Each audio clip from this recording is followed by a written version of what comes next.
Nin ye an ka podcast sɛnɛnɛko 96 ye min bɛ lase Banɛma Sogoba ani Nathaniel Dambele fɛ.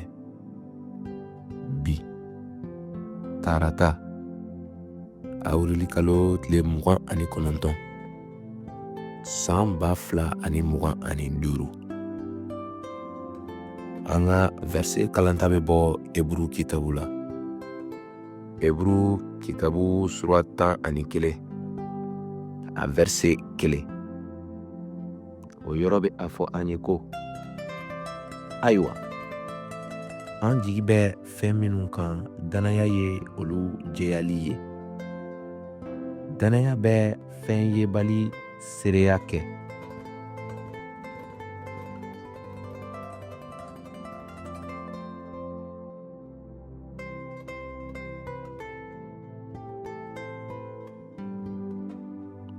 Danaya sɛbɛ jusigilan ye fɛnw ye an tɛ fɛn minnu ye nka anw ɲɛ tɛ fɛn minnu ye. Fɔ cogoya wɛrɛ la, danaya sɛbɛ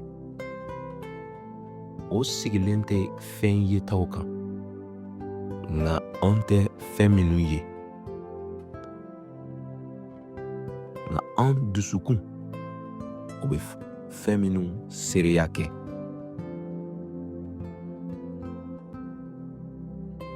Hali k'a sɔrɔ an ma a dalilu jɔnjɔn sɔrɔ, an bɛ da a la, bawo an b'a dɔn ko a ka layiduw a bɛ olu dafa.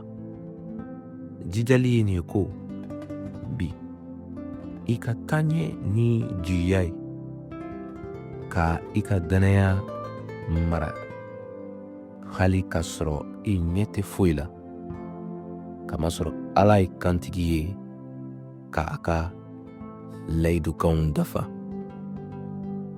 Ni laseli kɛra ka bɔ Delivery par Christ yɔrɔ ka kibaru duman fɔ ni dɔnkili